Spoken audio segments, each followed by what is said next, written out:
Ayan guys, 218, panahon ng tag-ulan. No, ang 218 po, napakahirap po sa panahon ng tag-ulan. Noong mga time na itinalok siya hanggang sa pagbubuntis ng palay, pagsasapaw ay nag-uulan.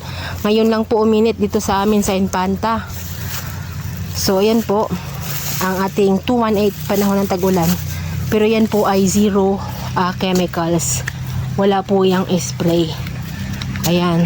Tapos, ito naman pong katabi, ayan, yung karatig, medyo problemado. Hindi medyo talagang problemado siya. Problemado talaga yan. Hindi yan video. Ayan, dahil sobrang ulan, tapos biglang maglagay ng mga spray ng mga chemicals kasi may problema, tapos biglang iinit. Ganyan po yung nangyari. So ito po si chemicals, ito po naman si organic full harvest na zero chemicals. Panahon ng tag-ulan, mahina, pero ayan, recover pa rin, bawi pa rin po yung ating farmer. So ayan, at green pa yung dahon. Okay,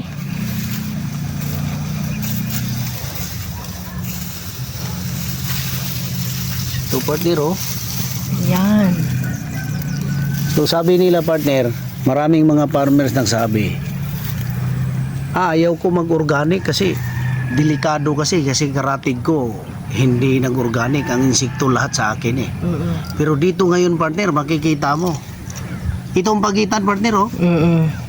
Pero kumusta naman ang chemical, yung sinasabi ng mga farmer sa karamihan na kawawa kami pag mag-organic. Guys, shout out doon sa mga farmers nga ganun na mindset. Ito guys, papakita ko sa inyo, ito ay 100% zero chemical tayo, no? Protocol lang natin susundin kung anong taglay sa organic. Dito guys, oh, dahil chemicals, lahat ng mga insekto sabi nila pupunta daw dito sa organic. Pero ang nangyari guys, kabaliktaran. Lahat ng mga insekto kasi nag-spray ng mga halong chemicals. Ito na guys, mapatunayan ni Ricky Brown ito. Ito karate chemical ito, handang noon. Sunog guys. Dahil dito sa daming mga Spray. insekto na hindi kaya. Pero itong organic guys, tingnan nyo, napakalinis. Kaya dito mapapatunayan ni Ricky Brown na mali yung mindset sa farmer na sinasabi ay ayaw ko mag-organic kasi ang katarating ko, katabi ko hindi nag-organic. Pero ito ngayon papatunayan natin dito na magtapos ang kwento na yan. Dito na magtapos kasi ano pa bang kailangan? Ito ng resulta sa organic. Ito na nangyari ngayon. Ito na din ang nangyari dito sa chemical. Anong masabi mo? Ikaw nga farmer na sinasabi mo, kawawa ako pag mag-organic. Dito na patunayan, sinong kawawa nila dito? Itong nagamit ng chemical. Ito ang nanalo, ito nagamit ng organic. So shout out doon sa mga farmers doon. Lalo na sa mga technician natin sa government. Partner, ano ko lang, no?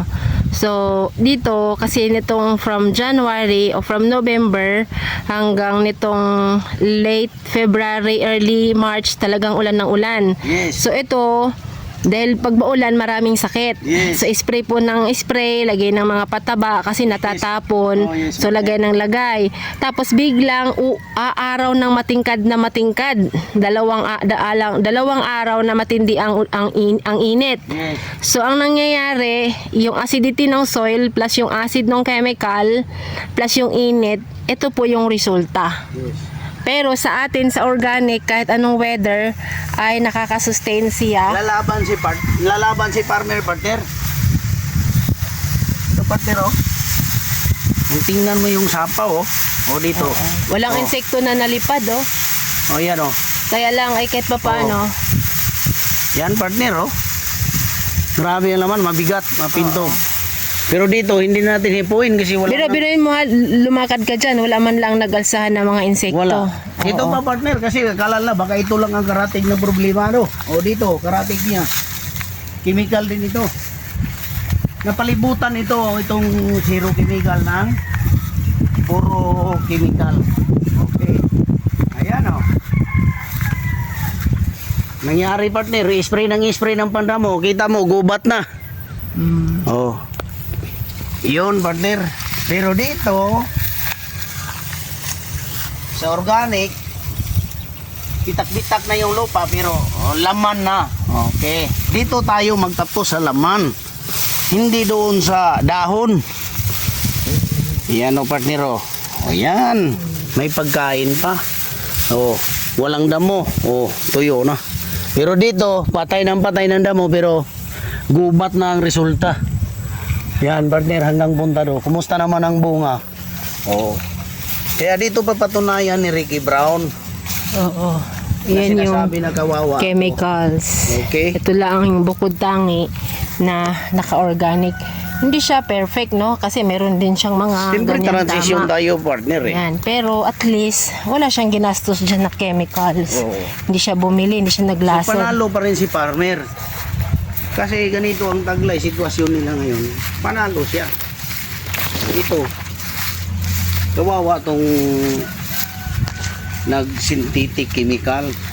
Sunog yung palay. Ano nang mangyari dito sa ginastos? Kaya mag-organic